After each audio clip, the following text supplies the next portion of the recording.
How are you this morning, Miss Katie? Hi. This afternoon. Very good on this cold, windy day. How are you? Well, I was just sitting here a second ago, literally blowing on my hands. Winter has arrived. I have no idea what happened this morning, but I was saying earlier, I went out to do the chores in my sweatpants and didn't realize that the 900-mile-an-hour north wind went right through sweatpants. There you go. Yeah. It's a quick wake up. It's a little cool. All right. Well, you have you always have something. Well, I was going to say, sadly, it's usually things we don't want to hear, but it's things we have to hear. I would agree with that. And we're going to take a trip back to a story that your program has allowed us to follow for quite a long time. I've been following this story for over a year and a half. I mean, we're actually coming up on 2 years. But the thing that I've really learned from this is the reason nothing changes in our overreaching government is that we have a hit and run media. They hit on one story and you're shocked for 10 seconds, and then they hit on another story and you're shocked, but they never dig into why these things are happening and why they're happening at an accelerating rate, especially where children and safety are concerned. And we have some huge problems in Oklahoma with the safety of our children. On the other side of the coin is when you take the time to follow a case and to pull every thread and not let go and not leave questions unanswered, you start to see exactly how the bureaucracy is involved. This is the case of Lincoln Lochman that we're going to go back to. I know a lot of your viewers already know quite a bit about this case. It's gotten a lot of publicity, but I've had news sources, just kept digging, news sources here recently that filled in some of those blanks about what really happened, who DHS gave this child to, what they knew about safety risks, and how they turned their back on this child. And it wasn't just DHS. It was just about every institution that connected with this child's life. This child was stolen from his parents, given to a predator, and no one, including the politicians who could do something about it, want to do anything about it. So we're going to cover some kind of shocking information, and I will warn your viewers that some of it is shocking, and particularly for Lincoln's parents, who are living what she describes as a nightmare that never ends. Yeah. And their child is out there and they cannot do anything about it. So keep your prayers with them. But I guess probably the best way to start, I'm just going to show you the article quickly. The latest article that's up on v1sut.com. It's entitled Sacrificing Lincoln. OKDHS traffics boys, harbors, aids, male adoptees after multiple molestations and an attempt to drown a child. And so if you go to V1SUT, that's the lead image there. We talk about them trafficking the child and protecting the perpetrator. And we'll get into some of that new information that we have about what happened on a cruise ship to children and what happened at a church camp to a child that should have stopped. The church camp should have stopped Lincoln from and other boys from ever being in the home of these foster then adoptive parents. So just giving people a little reference as to how they can go and read the details on this case. But I think the best way to go about it is just to walk through the timeline and fill in those blanks so that people don't get confused. This is a 15 going on 16-year journey to make kids unsafe. So back in 2010, the man, when we showed that picture, who was on the left kissing the child's cheek, and that's a post-adoption picture, was arrested in Parsons, Kansas, which is a tiny little town in southeast Kansas, on 2 counts of sodomizing a child, 2 counts of taking indecent liberties with a child, and 2 counts of providing alcohol to a minor. I originally found a blurb in the local paper that said this. They said this man, who this man was, his age, and very specific charges. This is not some vague, somebody maybe touched me. These are very specific charges. So that was in 2010. When I went looking for the information back in 2024, it was all covered up. There was no record of a prosecution. There was no record of, was this expunged? Even the newspaper that had the blurb up, as soon as I started publishing about the story and this blurb saying he was arrested, they pulled it all down from their archives, as well as a human interest story that involved these 2 men working with youth at a church. They pulled it all down. So when we start to add up who's protecting perpetrators and who's protecting children, you can add their local media to the protecting the perpetrator. You can add local law enforcement, the local county attorney. You can add that they ignored our open records requests as though that's not a lawful thing, that citizens should know these things, all the way up to the Attorney General's office. So we already have a string of people in 2010 who were protecting this person for some reason. Well, we didn't know much about that arrest except for that blurb until recently. A new source, and I have been digging in Parsons, Kansas, to get someone who was there during that time frame to talk to me. Finally, a year later, someone did. Under protection of anonymity, I was able to confirm that this person was in the area, had firsthand knowledge of some of these things that went on. And this person told me that that arrest happened when this person, Solon Harrison, was a counselor at a church camp. And that his family's influence in the religious community was helpful in making this go away. So his mother has what I would call a non-governmental organization, just a small nonprofit, if you will, that's called See Local Global. And what it purports to do is to help parents raise mission-minded children who are out locally and globally doing missions. So she does speaking at these national mission conferences. She's a published author, that kind of thing. And this source said, they're very tied in. This was a family that was very tied into the local churches.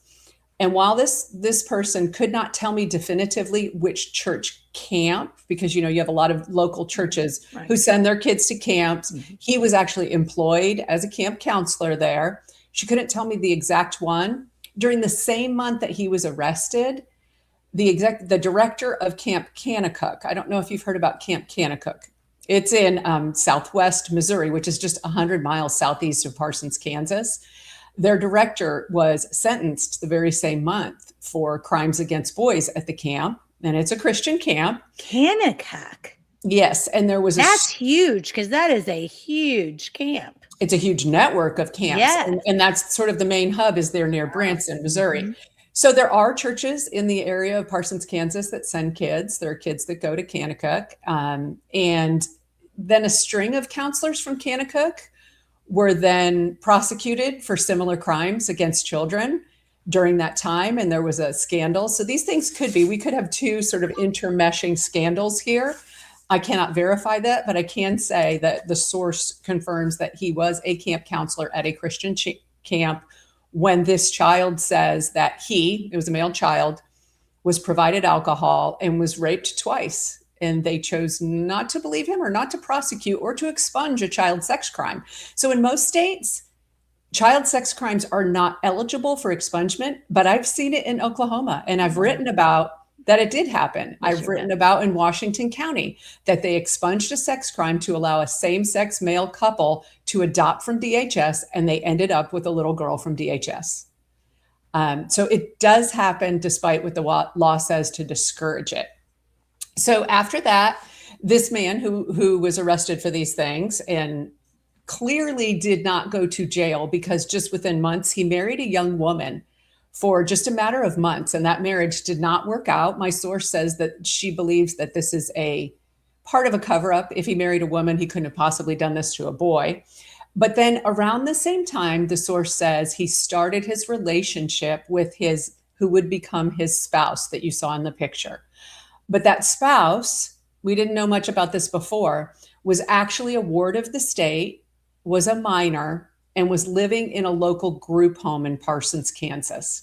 So Parsons, Kansas has a group home, and there's an article out there that talks about the director saying over 1,000 boys have gone through that group home in Little Parsons, Kansas over the last 20 years. So all of this lines up. It's pretty easy to connect the dots and to say that what the source is saying is plausible, right? So he ends up marrying who is this minor that, I mean, we could be calling him the second victim in this, or more than second that we know of, when he is still a teenager. So in 2013, this one is still a teenager, and he marries the man who was arrested at the church camp. Now they go to Texas. They follow the family. So the family moves to Texas after the arrest, and they follow the family to Texas. The family's involved in a couple of churches down here. And then the two men who are now married come to Oklahoma in 2019. And that, so you're saying the family of Solon Harrison moves here. Okay. The one who has the nonprofit for missions. They moved to Texas, and so these men followed them. Then the men, not that extended family, moved to Oklahoma, and they settled in Moore, Oklahoma in 2019, in the 2019-2020 timeframe, and purchased a home. They became foster parents and were approved by DHS. And this is where we have to start talking about vetting, the vetting of these people to become a foster parent. The application and the pre-screening to become a foster parent in Oklahoma involves some questions that there's no way they could have answered honestly about and still been allowed to foster. So it's more than, before you even get to the national background check and the fingerprinting to assure that you're a safe person to take in other people's children, there are vetting questions that ask you, have you ever been arrested? For both of them, for any caregivers on the application. And then there's another question that says, have you ever been arrested or investigated for a crime against children? So we have two possibilities here, because the privacy laws, DHS hides behind the privacy laws. We're not allowed to see that application. Either they answered honestly about that question, and mind you, they both signed off on this application. They both would have perjured the court, really, and they would have, this is fraud to get a hold of someone else's children. If they answered truly, DHS is culpable for allowing these men, knowingly, someone with a history of child perpetration, to have what neighbors say near their home was at least 6 boys go through their home besides Lincoln. Or these men lied and they were not truthful about his previous arrest. So we really have to talk about vetting at DHS. If there's any agency that should be super vetters, that they should be looking at every red flag, any part of government, it should be the agency that's tasked with keeping children safe. And it did not happen in this case. So they were able to take in 6 or 7 boys into their home as fosters. They requested only boys. The 2 men. The 2 men. Okay.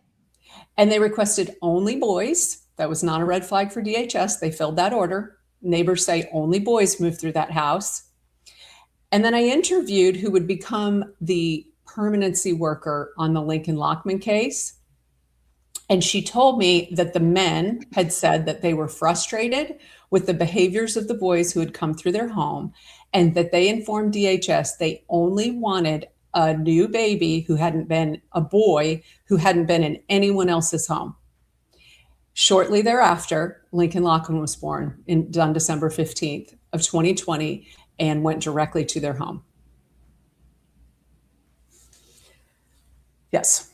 So it's really concerning that this identity politics has creeped into the DHS system, where there are certain people, classifications, whether it's same-sex couples, whether it's ideologies, that are exempt from the legal requirements to vet people in the legal requirements concerning being a foster parent.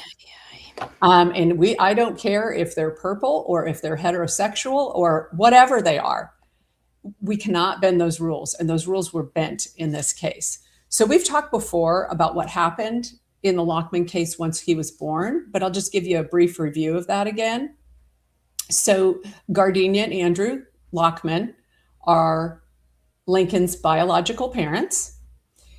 They each had a history of substance abuse, and when Gardenia became pregnant, she went to the doctor, was concerned, wanted to be sure her baby was born healthy, wanted to make sure she remained drug-free. She went to the STAR Clinic, which is through OU Children's Center, which is a taxpayer-funded program, which specifically provides high-level prenatal care, substance abuse treatment and counseling if it's needed, and a follow-up plan. Their goal is to keep children, and their mandate is to keep children with their parents and to support them all the way into the home after the child comes. They have a huge success rate. They're supposed to be working with DHS to prevent the removal from the family. They have according to their website, an 85% success rate with moms, keeping babies with moms and supporting them after the birth. Gardenia thrived in this program. She was drug-free. She was scheduled to give birth at OU Children's, where the STAR Clinic is, so that she would be under their care and the program could move forward. But this was the height of the COVID pandemic. And when she went into labor, they said, you can't come here. We've got our restrictions. We're full, whatever it was. You can't come here. Go to the nearest hospital. And she went to Norman Regional Hospital. And she was very honest on her intake paperwork. Have you ever had a history of drug abuse? And she said, yes, but I'm with the STAR Clinic and I'm not using drugs. And they knew that. They tested her. There are no drugs in her system. They tested Lincoln when he was born, full term, healthy baby. And he had absolutely no drugs in his system, even his umbilical cord, which gives a longer historical record of drug use. Nothing. There is zero evidence that this mother or this child had any drugs in their system. The hospital called DHS anyway. And that's something that we really need to talk about. Why would a hospital call DHS when they knew she was involved in this, the best program you're going to get in this state, that she was clean, that there was no risk of substance abuse? DHS comes on the scene and they get an emergency custody order within 24 hours. And they fail to tell the court that there are no drugs involved. All testing was clean. And that this woman is involved in this program. Failed to tell that. It is a lie of omission to the court. It is fraud on the court. And it is the ultimate disservice to this family. And they took that child, and that child went immediately to these two men. What the permanency worker on the case would say, she came onto the case and she said, I was telling everyone, I don't know why this child is in custody. I have absolutely no idea. I'm looking at all of the testing. I'm looking at her treatment. I'm looking at everything. I'm doing all these visitations with the parents. They're completely appropriate. She had no idea. No one would answer her. She had concerns, big concerns about Lincoln's safety within the Harrison home, the foster home, medical concerns, concerns for lack of nurturance, all of it. They would not let her remove him from the home. So this case got drug out. So already they've broken all kinds of laws. They've withheld information from the court all over the place. They approved a foster family that should never have been approved, should have been screened out before they even got to the application process. The foster men failed to support the case goal of reunification, and that is in law. You have to, as a foster parent, you have to know you're taking these children in. The case goal will always be reunification unless the DA comes up and asks for a declaration of heinous abuse. then they can go for an immediate termination. Other than that, without a court saying that, the goal is reunification until otherwise decided. They would not. They wanted their identity hidden from the bio parents. The bio parents had no idea for 6 months that their child was with two men, which that is against every bit of policy in DHS. And they failed to inform the court about a viable kinship placement, about family that we're willing to take. I've spoken to and interviewed this paternal aunt and uncle, and they were ready to take him. They kept trying to get DHS to communicate with them. They finally went to the hotline after they got cut off at the county level and called the child abuse and neglect hotline in Oklahoma and said, I know this is the wrong place to call. I know this is the wrong place to email. I have all of these communications, but please get us in touch. And they did not. Not only did they not consider them for placement, they lied to the court at every hearing and said they were making the required reasonable efforts to find a kinship placement. So we see the agency breaking law after law after law after law. And then eventually at the 6-month mark, so at 180 days in a DHS case, if they have not adjudicated the case, meaning they haven't had that adjudication hearing and they haven't proven that the government should have this child at all, and they haven't given the parents their opportunity to present their case, which, by the way, these parents had to apply for a court-appointed attorney 3 times before they got representation. So this very good worker, her name was Akitha Washington, printed out the law, handed it to the Lochmans. They were at a visitation and said, this child's no longer in their custody. At 180 days, our state law has a stopgap. It says, if DHS hasn't proven this and this child is not legally adjudicated as deprived, a ward of the state, that child is now back in parental custody or from whatever custody that child came. Well, a standoff ensued. DHS said, no. They got with local law enforcement in Moore, which was where the men lived, and they jumped on the side of these men. And what they told the Lochmans and the worker was that they had procured a second emergency custody order that would sort of trump the 180 days and allow them to keep Lincoln in custody. I have every court filed document on this case, and the second custody order does not exist in those documents.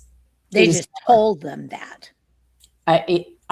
Either it didn't get filed or it didn't exist. So I have big doubts about that being another lie to the parents.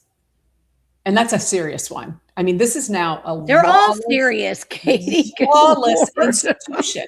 This is, when you look at the number of laws they broke, this is trafficking from within the agency. There's just no other way to define it. So at the end, they crushed this family like they do many, many families. And at the end, after a lot of months of the most stressful thing that they could ever live through, they presented them with a false option. They said, they filed to terminate their rights, and they said, if you do not relinquish your rights to Lincoln, then you will never be able to keep another child in Oklahoma.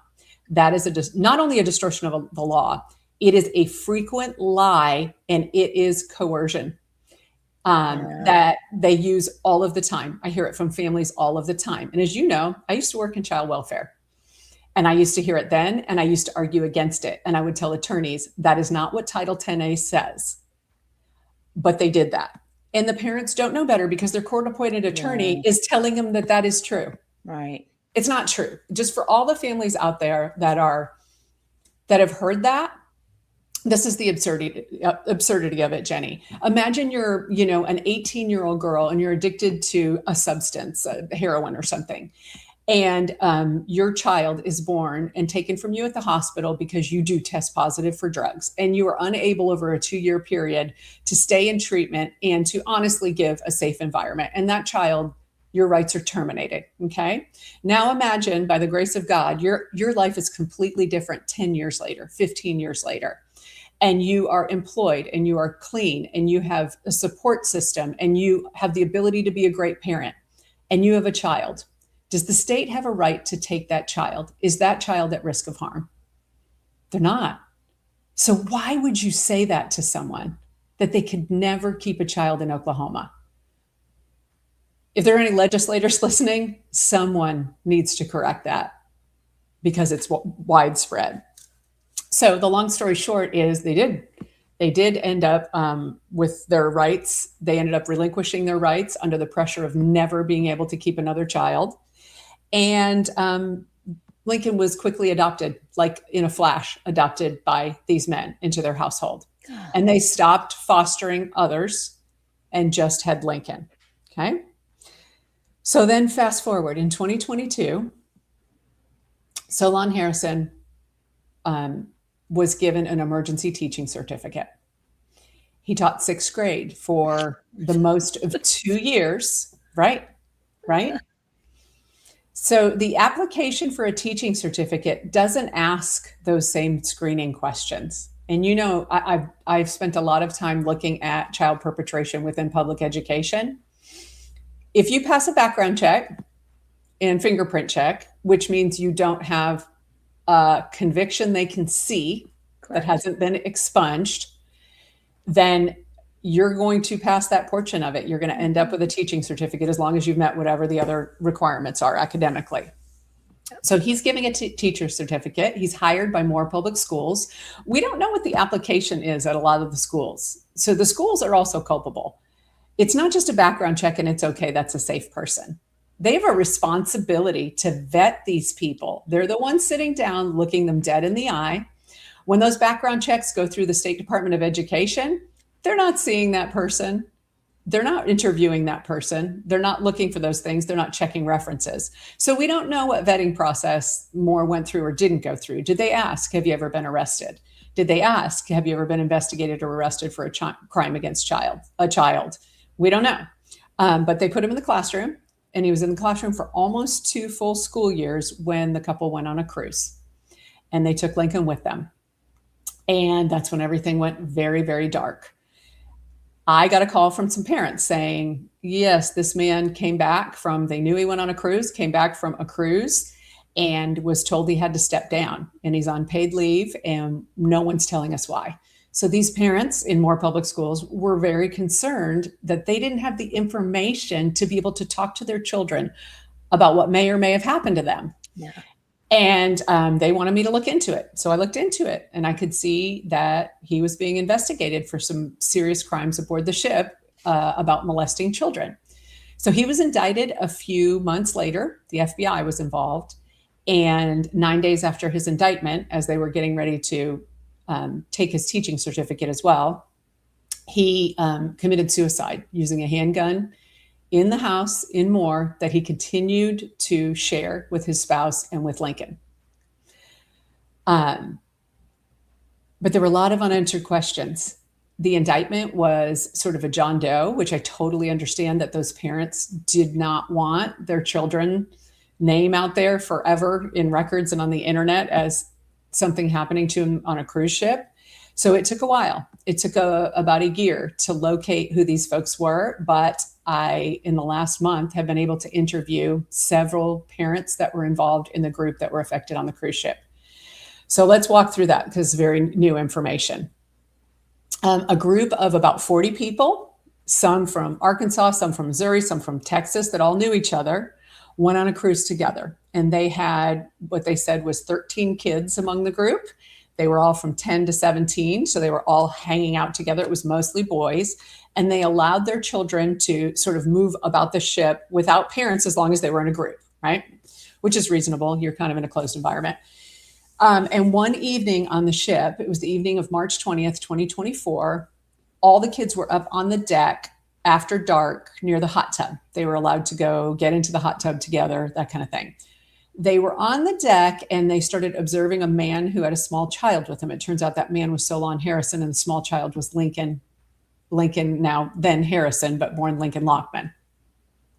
And he was extremely inebriated. They thought it was funny, so they took a video of him not being able to even stand, coming off of a lawn chair, a deck chair, not even be able to stand, slipping all over and falling. The kids thought it was funny. That video is embedded in my article. So you can watch what his condition was at the time of this perpetration. He then ended up in the hot tub with the children and with Lincoln. and he sort of befriended them. He started saying he was a sixth grade teacher. He started asking them their names. He started asking them where they lived, where they went to school. And these kids gave them that information. They didn't see him as dangerous. They saw him as sort of a funny drunk man. And then things went really dark. At one point, while they're all in the hot tub, he's not letting any of them leave. And this one's tough. He began to try to drown Lincoln, his adopted son. And the children, in their statements, and this is all according to their parents who walked through this whole thing, I'll tell you about that he was holding Lincoln underneath the water in the hot tub for more than a minute at a time. And he was coming up screaming and, of course, struggling. And a woman who the children did not know, and it sounds like did not know the Harrisons, ran over, heard him screaming, ran over, jumped in and struck Solon Harrison and saved Lincoln's life, and grabbed him out of the hot tub. So she's sort of taken him over to the side. And then there was no help there for the kids who were in the hot tub. He would not let them leave. He was holding them hostage in the hot tub, and the boys started to sort of maneuver to allow the girls to escape the hot tub. Mr. Harrison is reported to have started groping the boys, their private parts. Eventually, they got down to, as they let all their friends escape, just one 11-year-old boy who was incredibly brave. And he, according to his mother, he was strategically trying to get his friends out of that hot tub.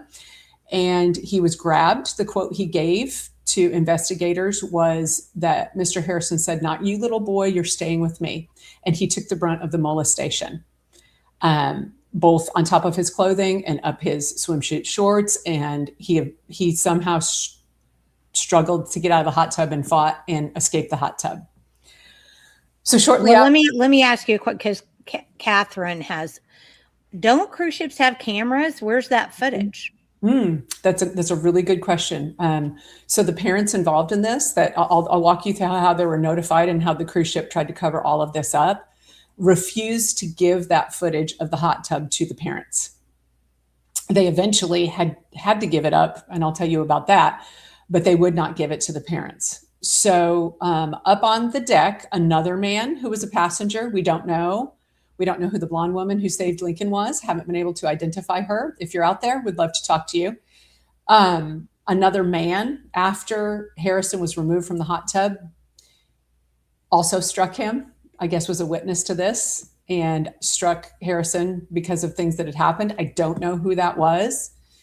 The parents of the children who were in the hot tub were all down on sort of one cabin level. One of the moms was down catching up on work in her cabin. And they get a call from security, from cruise security, that said, "I'm bringing your son down to you. He has something he needs to tell you." So all of the parents assumed, our kids were running around the ship. They got in trouble. They were being too rowdy. Something happened. So they were out in the hallway on the cabin level waiting for security. And security quickly brought the boys down and tried to shove them back into the cabin, said, "We need to talk in the cabin."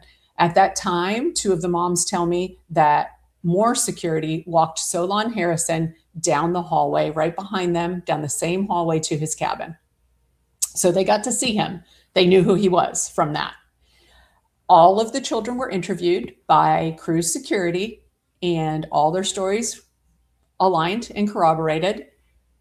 Cruise security told the families that this man would be arrested, that they were notifying the FBI, and a guard would be placed outside the men's door to assure that nothing else happened and that this would all be happening. Because by this time it's 10:30 or 11 o'clock at night.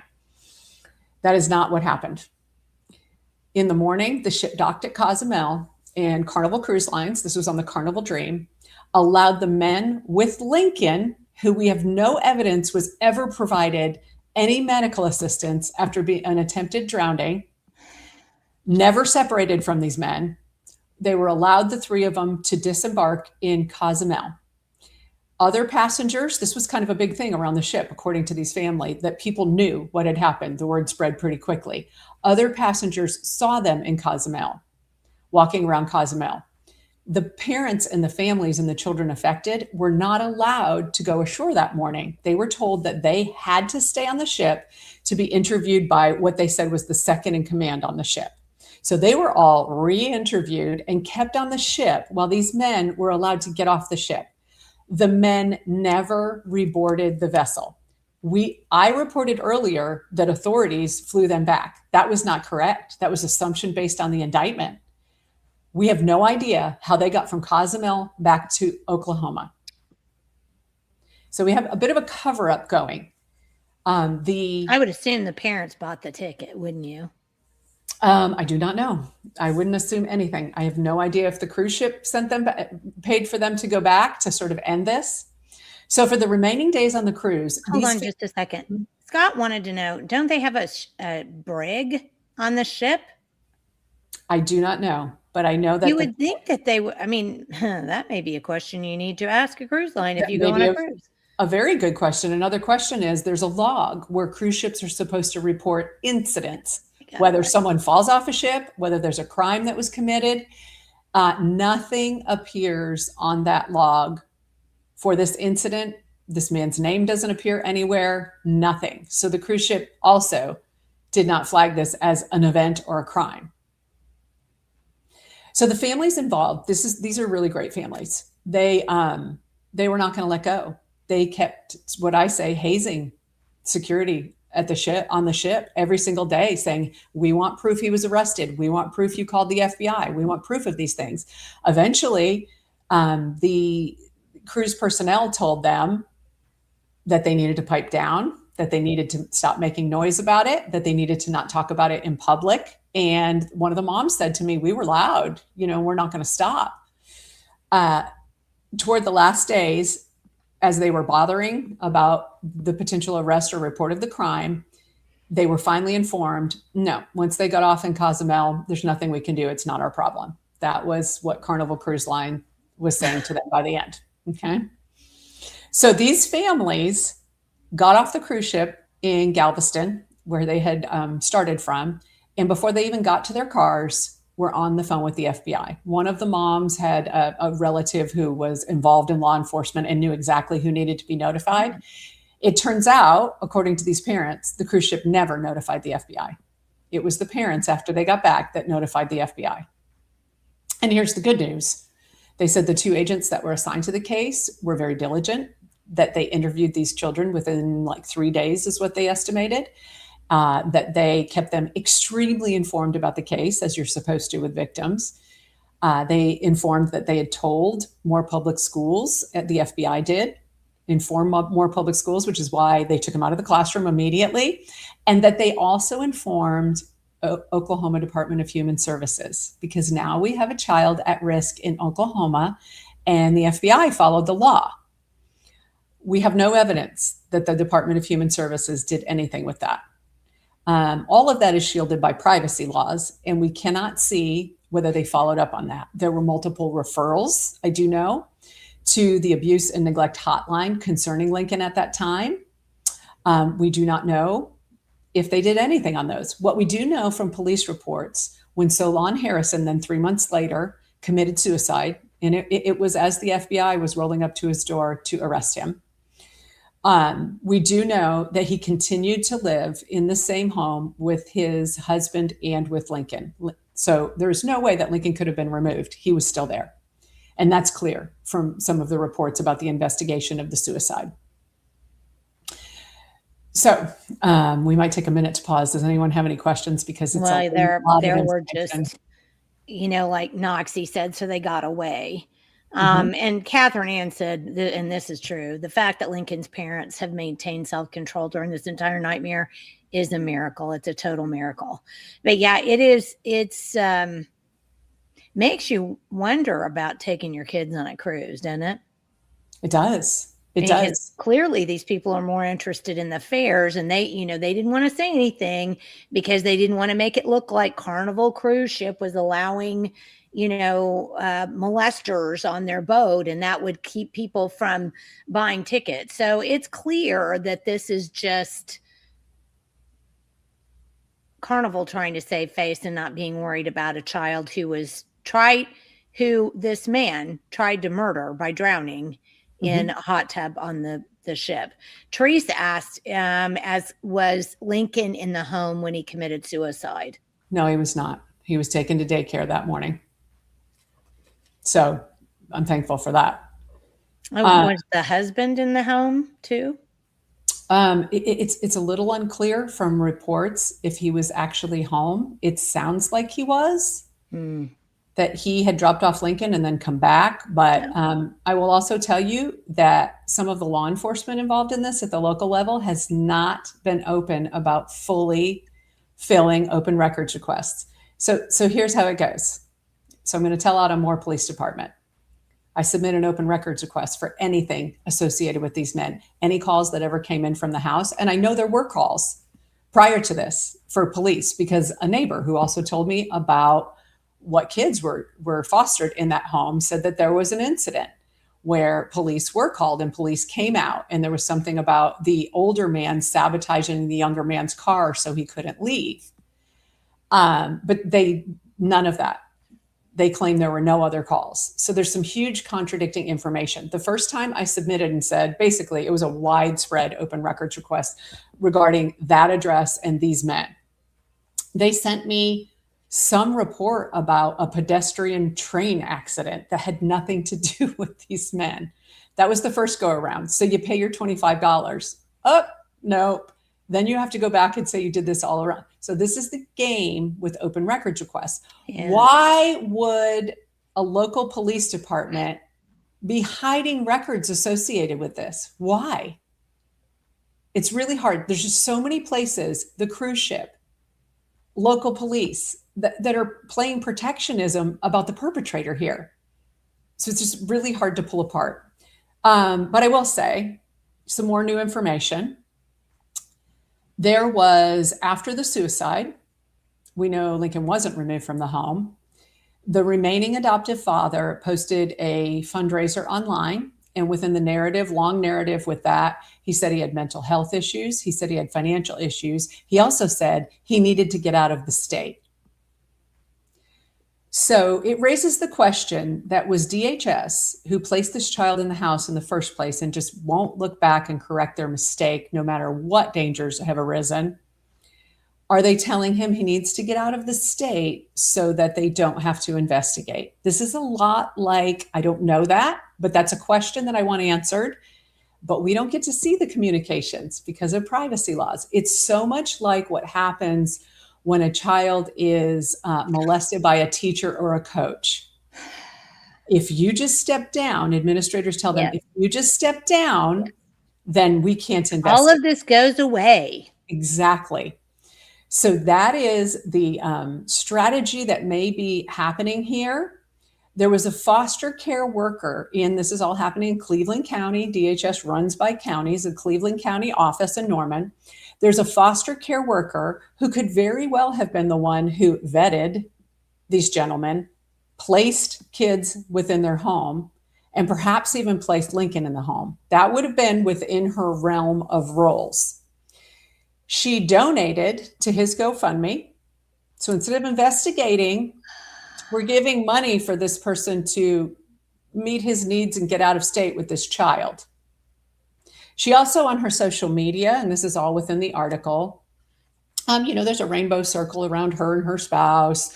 There's, at one point, the profile picture is a Black Lives Matter logo. And, if you don't remember with Black Lives Matter during the whole summer of violence, they had just a few objectives on their website. One of them was to dismantle the nuclear family. That was the so if we have folks who are backing that kind of ideology, who are within DHS where you're supposed to restore the nuclear family, we've got problems. So she donated to this. The narrative was sort of flipped from protecting kids to, oh, this man was the victim because this was a suicide. We need to do something to prevent suicide. And the younger man, his name is Ryan Harrison, took Lincoln and fled to Kansas. We now know that he is in the area in Wichita where the perpetrator's family of origin that we talked about has now since relocated from Texas to Wichita. There's all kinds of things on social media of he and Lincoln being within that group with his family. And then the last on the article, the last picture that was posted by who is Lincoln's legal adopted parent is the two of them, and you can see it in the article, sitting on the back of a boat and kicking their feet in the water on a lake, right?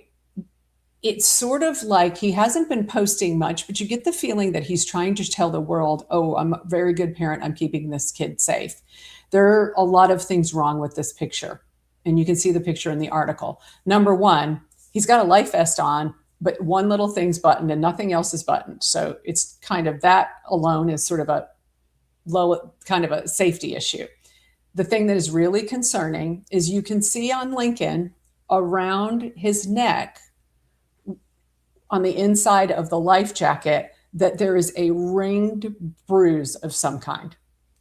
So I blow that up in the article, and we can look at this person as a victim, this remaining parent, but DHS's job is to assess safety.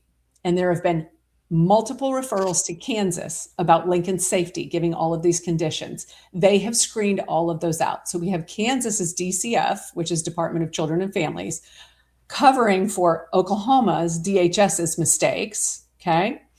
But their job is to go look at every threat and assess and make sure these kids are safe.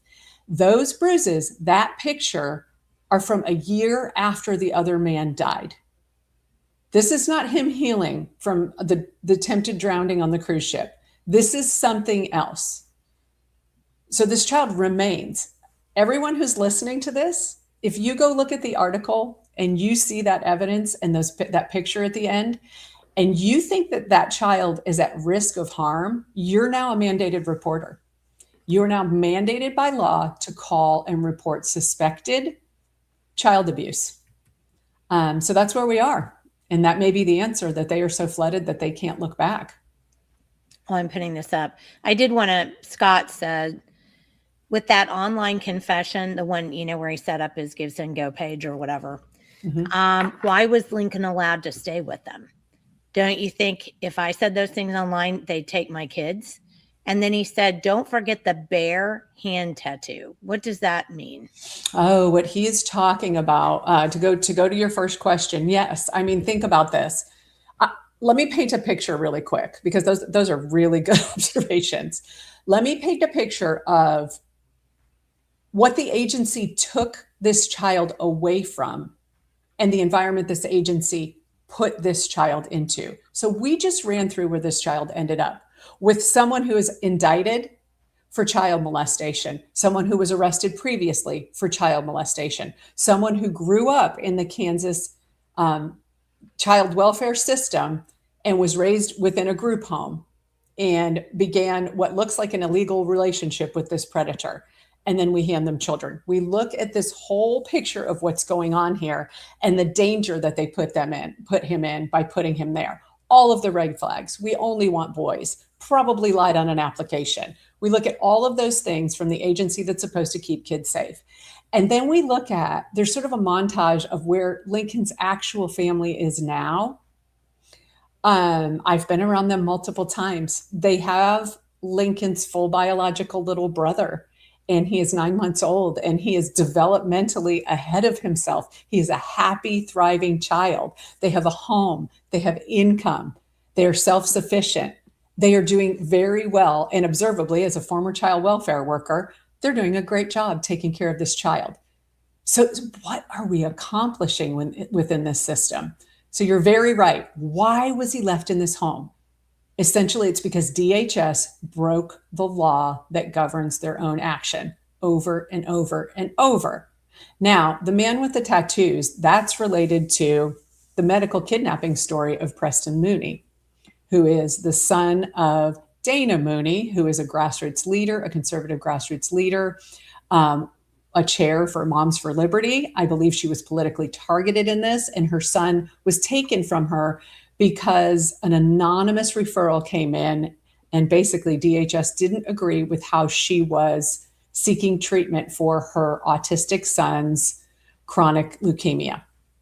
So the government decided it could reach in and tell a parent they know better. That's okay, because this all ties together, Scott. It's a great point. So on that case, both supervisors, both the CPS, the investigative supervisor, and the permanency supervisor, who are supposed to help parents correct conditions and help get these kids home, be the helpful fairy godmother in the case, both of them are observably from their social media accounts within the LGBT community, involved with nonprofits who recruit LGBT foster parents. They are extremely progressive in their ideology. The man who is the permanency supervisor is part of the bear community. And if you don't know what that is, you can look it up. It's about gay men. It's a certain sect of gay men and their appearance, their lifestyle, those kind of things. And he has bear, BEAR, tattooed across his knuckles. His associations on social media go to some concerning places. So that's who's there. And that's who's sort of taken over the culture of DHS from the inside. The good permanency worker on the Lochman case, I asked her, was it trendy at that time when Lincoln was born? Did it just get trendy to give kids to same-sex parents? And she said, oh, yes, definitely. And there was a resistance to ever remove them from same-sex parents. So remember, in 2015, the Supreme Court said same-sex marriage is the law of the land. That wasn't voted in by Oklahomans. That was the federal government. So that meant that gay and lesbian couples could not be prevented from fostering, adopting, getting on those lists. But what actually happened is the most radical portion of those folks, because, and look, I'm not saying there isn't a gay or lesbian couple that can't take great care of kids. It happens all the time. I'm saying the most radical portion of that then said, to being on the list is not enough. We're going to take over the list. And they have taken over positions inside DHS. The worker told me the people being promoted are people of a very progressive ideology. And now we know these families don't have a chance in DHS. They're being persecuted for their beliefs. And their chance to get their child back and to have a fair case has gone down dramatically. You can see now they have no problem breaking the law within these cases. Every single oversight has just canceled. DAs are on board with this. The judges are rubber stamping whatever DHS says. All of those lies that happened in the Lochman case were rubber stamped by a DA and by a judge, or they would not have happened. We're in a tough place. This is ideological takeover of our agencies. Well, we actually talked about that earlier. So this morning we had on a couple of the ladies from Pike off OTA, and we had that discussion about, we could go into it, watch the video, but the point of the matter is this is happening in their case too. Their cases. We have, and I'll say it again. I said it this morning, but I'll say it again. Fairness is an objective term. What's fair for you may not be fair for me. I don't even want to use that term. I think it's completely obnoxious. But we have justice. We have the term justice. And that is exactly what the courts are for. You see the blind, the woman with the blindfold on, measuring justice. We don't have that anymore. Justice should be blind. We shouldn't care whether they're gay or they're straight or they're purple it doesn't matter, so long as you're following the rules and you're meting out justice. And I'll also say this again. I'm not sure when it happened, but I'm sure it's been probably within the last decade, if not longer, that these bureaucratic agencies, because don't forget, DHS is a bureaucracy. It is not anything that you or I there's no elected official that's willing to look after this. They're all appointed people. They're appointed by the governor. The head of DHS is appointed by the governor. Mm-hmm. Everybody else is employed by the people inside. There's no way for you and me as a voter to touch any of this stuff. It's all on its own. That's the definition of a swamp. That literally is what the definition is, a bureaucratic nightmare that doesn't allow any oversight from the taxpayer in an elected space. Correct. It's the deepest of the deep state. And Oklahoma, as the reddest state in the union, has what I believe is the deepest deep state. So you brought up a great point. Let's talk about Governor Stitt's appointees. Okay. Yes. Governor Stitt appointed the most recent DHS director. So you have all of DHS. So over all of DHS, so think about food stamps and all of those kind of things under DHS. That's Jeff Cartmel. Jeff Cartmel is an attorney. He won't comment on anything. He won't answer any questions about anything. He spent a brief time over at the Office of Juvenile Affairs, where in Tulsa. Yep. So, well, this is, he was over all of OJA, again, appointed by Governor Stitt. And he is personally named in a lawsuit over the Tulsa, the Youth Justice Center. And at the detention center there, children were being raped. Children were being molested by staff. This was reported over and over and over again. DHS did nothing. It finally was long story short, busted federally. And that he is named personally in that suit, along with a lot of others. And there are, 10 youth plaintiffs on that. There were there's accusations of female staff sexually abusing kids. There's accusations of male staff sexually abusing kids, among an array of other horrific things that were happening there. That DHS had every opportunity to step in and take the reins, and they didn't do it. So I'm going to be watching that suit for sure. But then what nobody else talks about, the actual director of child welfare services at DHS, you never heard this person's name, Michael C. Williams.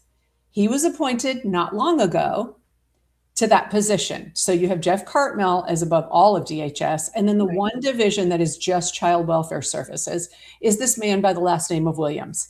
He comes from Connecticut. He spent over 20 years leading the Connecticut child welfare system, which is plagued by scandal from what has gone on there. Are you familiar with Able Child? Able Child has looked into massive investigation into the over-medicating of children in the Connecticut child welfare system, specifically psychotropics. You can query it and read up on it. They've had some child deaths that were absolutely preventable, and lack of action by the Connecticut DCF caused those. So Governor Stitt reached into a state that's plagued with problems and hired their head person to come to Oklahoma to be the head of child welfare. And I haven't heard anyone say anything out loud except for a little announcement that said he was so great. I did some research. He's gotten all kinds of awards from the most progressive in the social groups, in the social work world, in the child welfare world. There are so many problems there. Who is vetting these candidates and how are they being picked? And then the other thing is, who's supposed to be oversight for DHS when they break the law? So OCCY, Oklahoma Commission on Children and Youth, is supposed to look at all of these things. So we expanded government because we had a problem here. They're supposed to be looking at everywhere children are involved here in government. So all kinds of places they're supposed to be, and DHS is one of those areas. It's essentially a commission that it consists of the directors of all of those agencies sit at the table, and they're supposed to be investigating themselves. It's absurd. The entire thing was just an expansion of government. No one behind it could have ever thought that it was going to help. And then lastly, Jenny, are you aware of what the Pinnacle Plan is? I think you told it to me, but refresh my memory. Okay. So the Pinnacle Plan, back in 2012, there were a wave of states that got hit with class action lawsuits because kids were getting hurt within the system. And Oklahoma was identified as a place where the system that's supposed to keep kids safe makes them less safe than they would be outside of the system. And there was massive abuses going on, particularly in congregate care, group homes, treatment facilities, those kind of things. Other big concerns were kids were coming into care and never leaving. Kids were not leaving quickly in the first year. It was like once you hit the system, it didn't matter what the conditions were, you were not going home. So there were all these parameters, and this settlement was basically this huge thing called the Pinnacle Plan, where we're going to look at each one of these points we've identified, and DHS has got to make progress and correct those conditions. Well, there were these co-neutrals that were hired to come in. So some of this was a bit of a legal scam. These co-neutrals, two of them used to run state agencies that were like child welfare agencies in very liberal states. And one of them is a law professor in a really liberal state. They all sort of have their nonprofits on the side that they bill to be co-neutrals through. So it's a cottage industry. There's a lot of money flowing here. So they were overseeing this Pinnacle Plan for years, since 2012, and DHS could not correct. Last year, Governor Stitt said, we're done with the Pinnacle Plan. It was sort of this big announcement, like everything's great. If you go look at the last report from the co-neutrals, and it was April of 2024, everything's not great. The evidence in that last report said kids are still coming in. They're not getting out within a year. Kids are not finding permanency. They're not being placed with family. There's still abuse in the system. There are a range of these boxes that did not get checked, but Stitt let them off and hired the Connecticut head of DCF, Oh my who goodness. is scandal plagued, to come down here. And he put the lawyer Fisher from the OJA case as the head of DHS. What are we doing? Well, but isn't that the $64 million question? What are we doing? We're trafficking kids. And when the system traffics kids, it will not look back at its own actions. I don't know. I got to tell you, since you've been bringing this up, because I was woefully, sadly, happily ignorant that all of this stuff was going on. And when you first brought this to my attention years ago, I think I thought in a way, and I think it was just hopeful, the wish casting thing. You were just full of hot air. You were just maybe overlooking or something, not looking. I don't know. I wish I was. And I mean, it's been clear from the get-go. I mean, your research is impeccable. I mean, nobody can find any fault with it, but it is. I remember, because I'm old enough to. I remember when we used to have group homes. Baptist Children's Home was probably one of the biggest, organizations that took in all children. I mean, now you have them broken up into homes, and some of them are still available, and they'll take older children, and try to work them through their system. But it used to be that there was a Baptist Children's Home, and it was all kids went there, or at least many kids went there. And then I kind of looked into it a little bit. We tend, America, even though in 1776 we gave the big middle finger to England and told them to get lost, we seem to follow everything Europe does. Everything in, for example, mental health. We followed the European mental health model 100%. Instead of keeping, people who had mental health issues, severe mental health issues, incarcerated in a place. I won't say incarcerated, not in jail, but I mean in a facility. Mm-hmm. Europeans decided that wasn't working for these people. They needed to have access to society, and just opened the doors and kicked them all out and said, there you go. Well, in that period of time, you had an up increase in homelessness. You had an increase in suicide. You had an increase, all of these, and then you get it. Some researcher, some investigative journalism, like they used to have, would say all of this stuff, would say it out loud, and our research shows that this is the best way to do it. They make the research up off the top of their head. And it's never peer reviewed. It's not, but then they do that whole, expert thing. Well, the experts, who's an expert?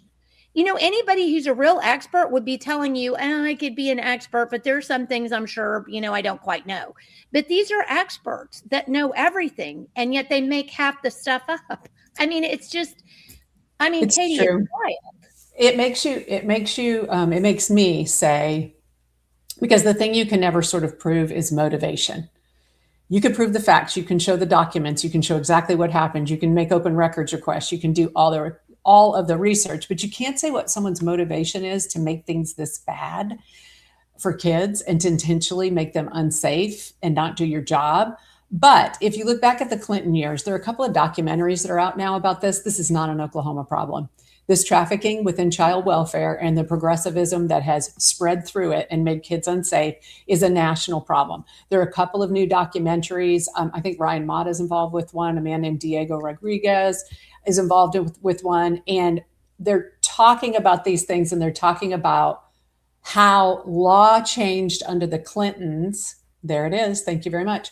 Law changed under the Clintons that incentivized taking kids into custody, even when they don't meet the legal threshold of what is legally child abuse and neglect. It doesn't mean you're a bad parent.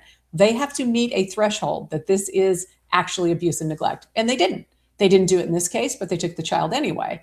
So the incentive is the money. And the Clintons set it up so that when you take a child into custody, there's more money. Bureaucracies want to grow. Yes, correct. And when a parent's rights are terminated and a child is adopted out, there's more money. The mental health industry is involved in this. The medical industry is involved in this. Everyone profits from kids in custody. So there's a disincentive to do their job the way Title 10A says they should do their job. And that's huge. One of the other things I learned a lot from watching these couple of documentaries, and you can query recent documentaries about child welfare, but a statistic that shocked me, because I'm watching this sort of progressivism cut corners in child welfare and make kids unsafe.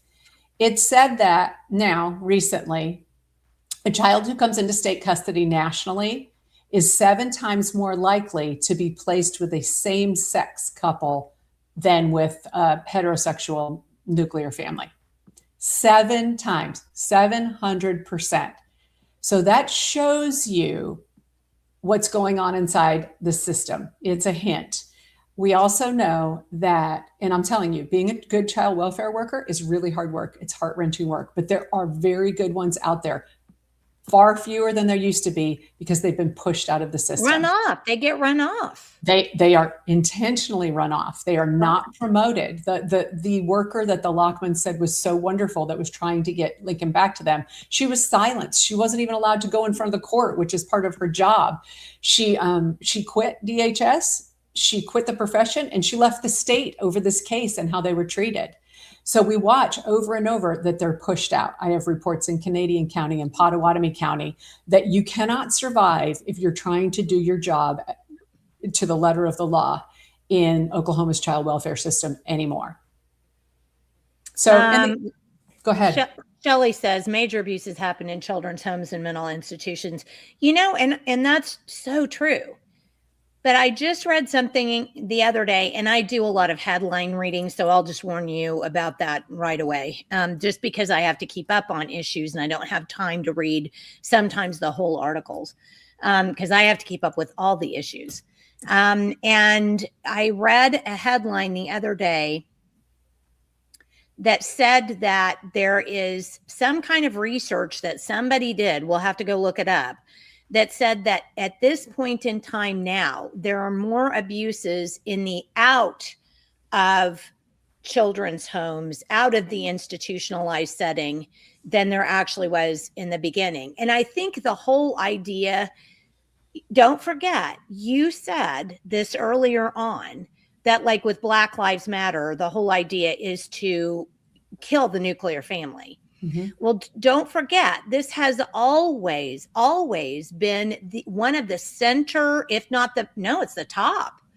It's the top rung of the communist proviso, right? So the whole idea, the only way communism works is if you completely decimate the nuclear family, and because the nuclear family is what keeps everything together. And if you can decimate that, you can pretty much do anything you want. You get people fighting at each other, you get them in a little groups, you play the, you're a protected class game, all that kind of stuff.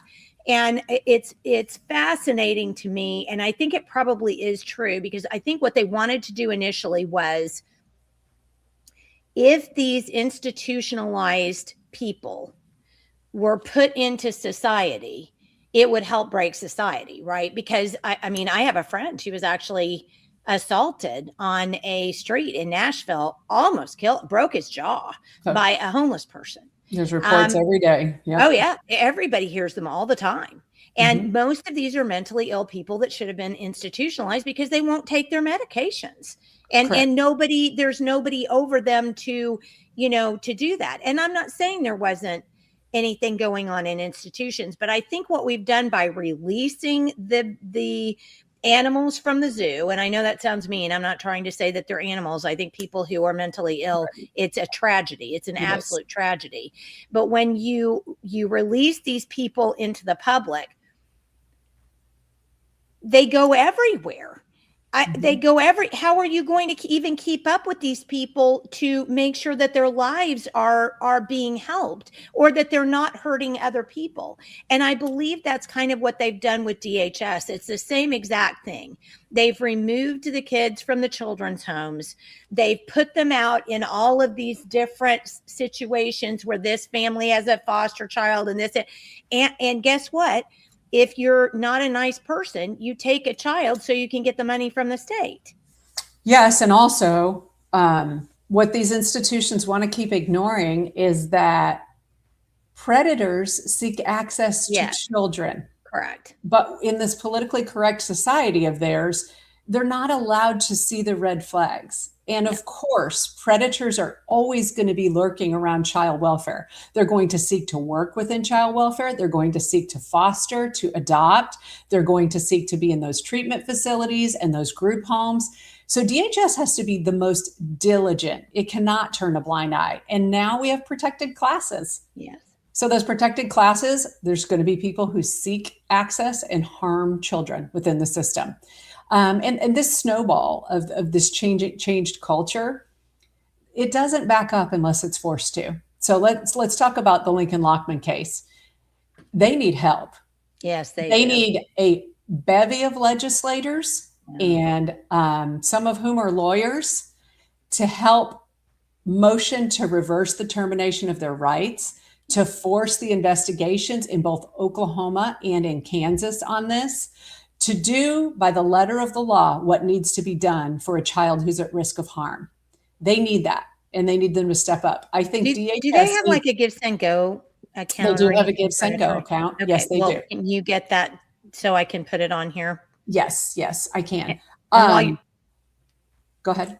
And while you're doing that, I just want to, not surprised, thanks, Jenny, I can see this. I know a mentally ill person in Washington County that was determined to be incompetent to stand trial, released to the streets, violating federal, state, and Indian law.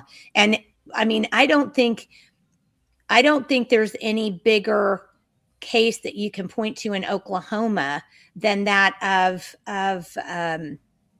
Christian Costello killing his father, stabbing him in the parking lot of a Brahms, and he wasn't taking his medication, and they were trying, but they'd had a hard time getting him in any place because people did. It's so hard. If you have and I'll just tell you, I have personal experience with this, child with mental illness, and trying to find a place for them, trying to get help for them, trying to get counseling for them, trying to find out exactly what the problem was with that child. We must have spent $20,000 out of our own pocket just trying to to find a place. And I'll be frank, a lot of the people I know, because it was an adoption issue, a lot of the people I know and this is just my friends, so I'm not talking about universally, there are a lot of people, I'm talking about a lot of the people that I know who are also adoptive parents have had much a similar journey and trial as I did. They adopt these children, and the children have significant mental challenges and trying to find a place for them.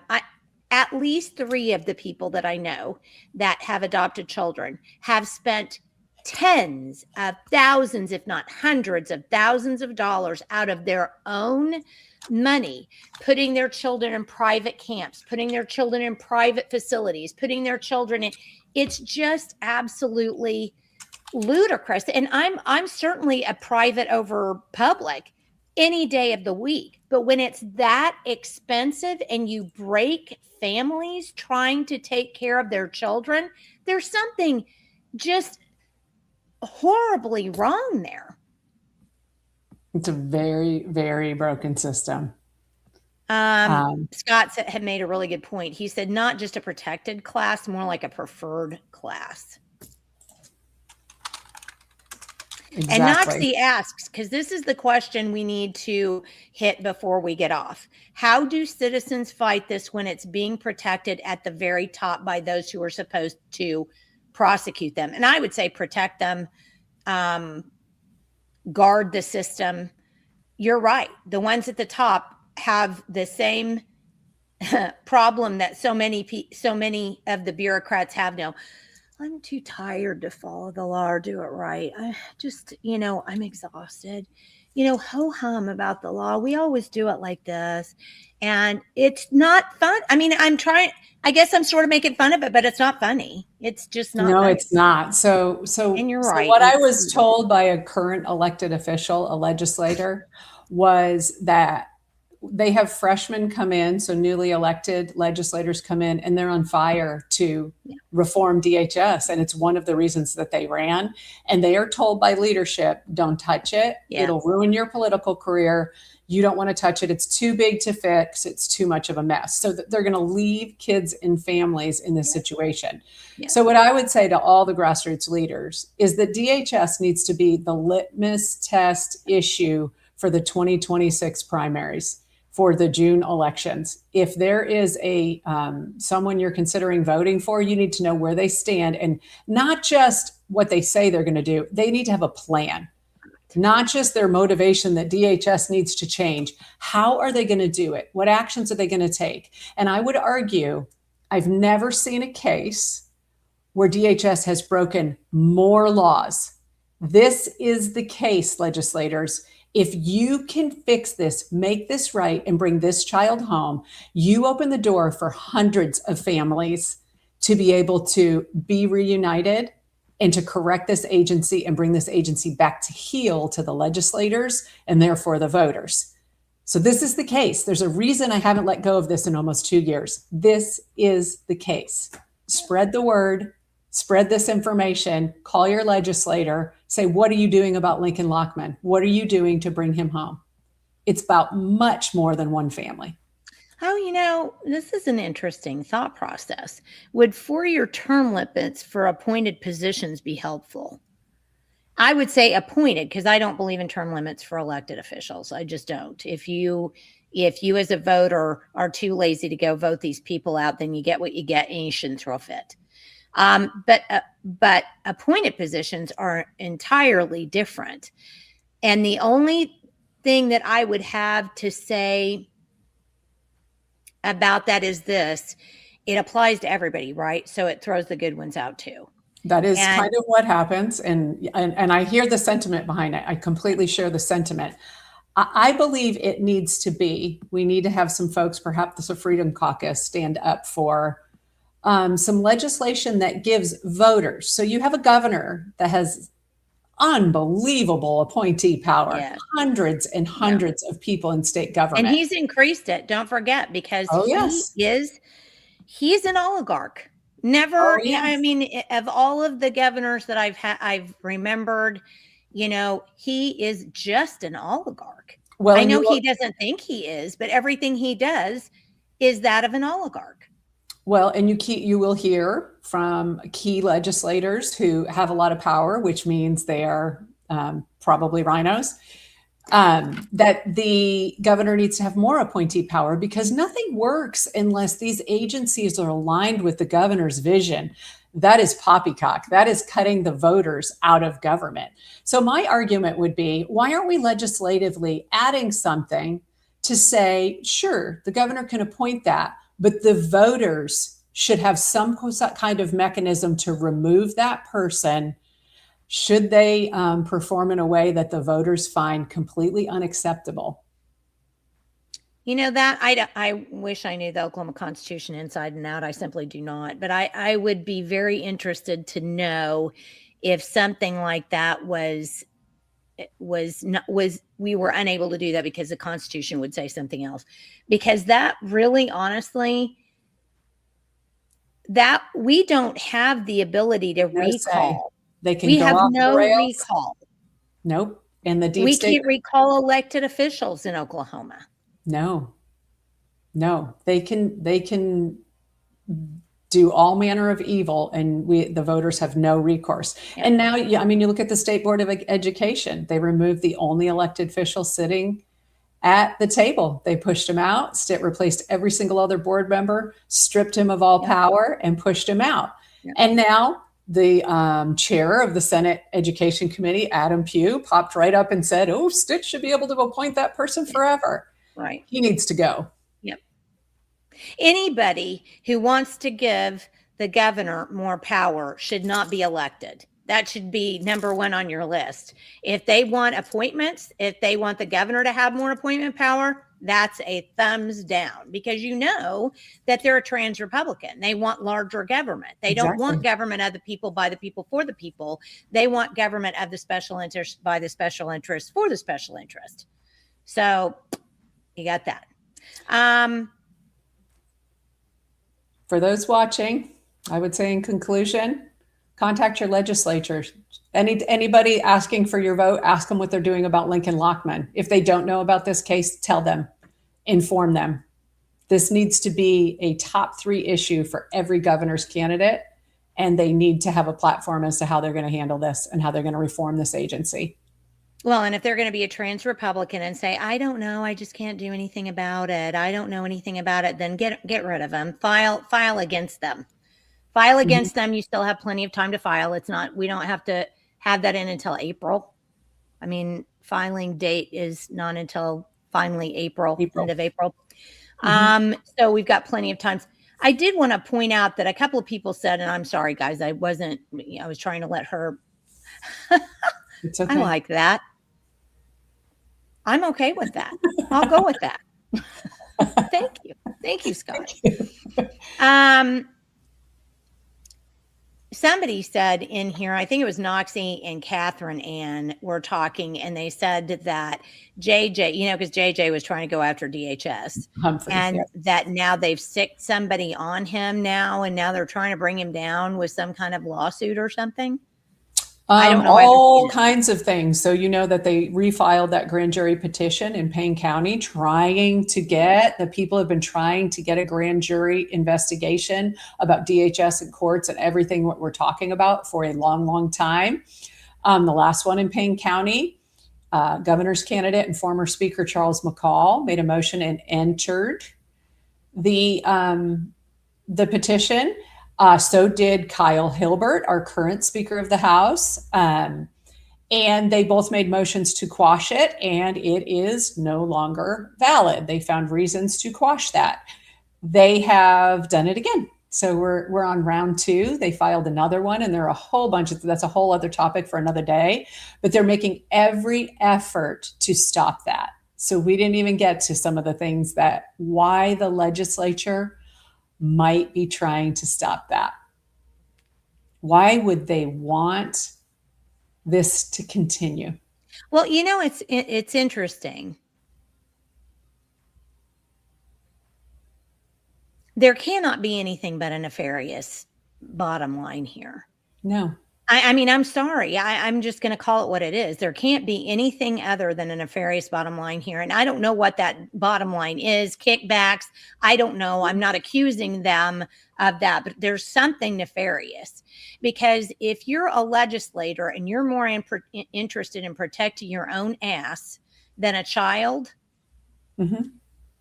who are you? What's happening there? And Who are you? yes, exactly. And Representative Humphreys, I will say, has been one of the loudest voices for the longest. He doesn't mince words. There's a reason families that are being run over by this agency call him, because he does make a stink, and he's running for lieutenant governor. The thing I find interesting about that, and why they would try to quash him, may not have as much to do with DHS as it does just political power in general. So in Oklahoma, generally, our lieutenant governor has been kind of a silent little PR guy, the pageant wave, but they really aren't very effective. What people have to understand in Oklahoma is the Senate pro tem is not really in charge of the Senate. If we have a strong lieutenant governor, he trumps the Senate pro tem. Yes, that's true. And that means they can stop blocking the real legislation that the actual people's servants are trying to put forward to correct these things. So I would expect that they're going to do everything they can to stop Representative Humphreys from becoming lieutenant governor. There will be some really dirty pool going on, because the last thing they want is the gavel in his hands. And I believe, just by personality and history, that he would take on that role in a much stronger way than any other lieutenant governor we've ever seen. Well, I mean, sorry, my pick is Cindy Bird.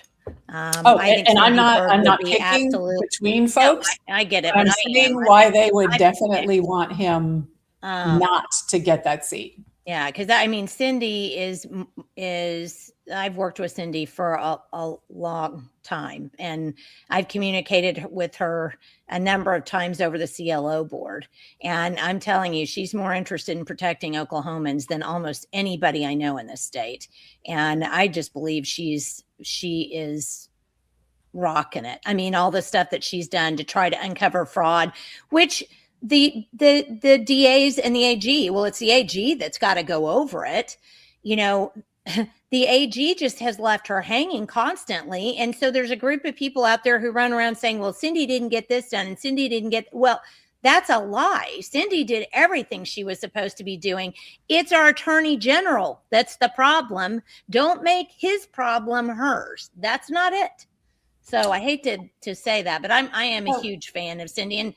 And like I said, I've worked with her. It's not just that she's a friend. I mean, because I consider her a friend, but she's not just a friend. I've worked with the woman. I know what she does. And I like JJ. I like JJ. I'm a journalist, so I don't endorse. I just give observations and facts. But it may be the one race where we have the people have more than one viable candidate, because we sure don't have it in the other races. I will say, which is a conversation for another day. But when you just look at the alignment of the ideology of the Oklahoma voter overwhelmingly and the candidates that are out there, we've got a lot of fakes. So anyone that can share information about this Lochman case, there's a reason that it keeps going, and there's more information to come, because I'm still digging for sources. There's still a lot of unanswered questions about what DHS did or didn't do in this case. Well, as you know, I am trying to get tickets sold for the Liberty Oklahoma Conference next month from the 27th, 26th to 28th at Okana. You are going to be there. So tell people what you're going to be doing at the conference. So I'm going to be speaking at the conference talking about the new independent journalism and how people can be involved in that, and how needed that is for people to jump in on this side. There's the megaphone of the legacy media is fading, and the reach of independent journalism is gaining trust with readerships and viewerships. And there is a lot of room for citizens who care about what happened to the state to jump in. So I'm going to be talking a little bit about how people can do that if they're interested. Well, and teaching them how to do that, because that's the whole idea of the Liberty Oklahoma Conference is many people say, I'd love to do that, but I don't know how. I'd love to operate social media. I don't know how. I'd love to do cap cuts like Ron. Absolutely. She's so great. So, this is going to be a time where people can learn about the things that they can do to be a better activist and to take over from the trans Republicans. So, if you want to do something, please, please, please, libertyoklahoma.org. You'll see the end stream as we go out today, libertyoklahoma.org. Go there, buy your tickets. And if you've got family members and you've got little kids, who doesn't want to take their kids to a water park in February? If you get a room at Okana for the nights that we're there, you get 2 free tickets to the water park. Fun. So think on that. Katie, it's wonderful to have you. Always love to have you. You're Thank just a you. phenomenal, well, you're a phenomenal everything. You're a phenomenal you're an excellent speaker. You make all of this stuff seem so, I'm not going to say understandable. You make it seem understandable and accessible for us. And you tell us what we need to do to at least get a ball rolling to try to fix it. So I just think that Thank you.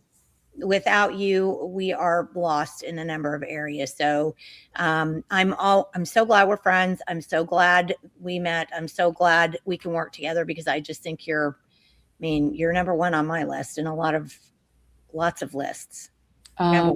I appreciate that very much. Teamwork makes the dream work, and there's a dream. This state, I've been saying for a long time, this state is being stolen, and there's a way to stop it. So every person listening, your program, everything you do, all of the grassroots groups, that's how it changes. Absolutely. And don't forget, you can find how Katie and I met. It was through her Substack on how to steal a state. It's still excellent today because she covers all of the players and what they've been doing. So if you ever have time, you want to go back and look at that, please go back to her Substack and look. It's just phenomenal. All right, everybody. I hope to see you next month, February 26th through the 28th at Okana for the Liberty Oklahoma Fest. You can see as we go on our outro, you'll see who's involved in that. Go to the website. You can buy tickets today, and we'll see you next month. Thanks for joining us today. Really appreciate it.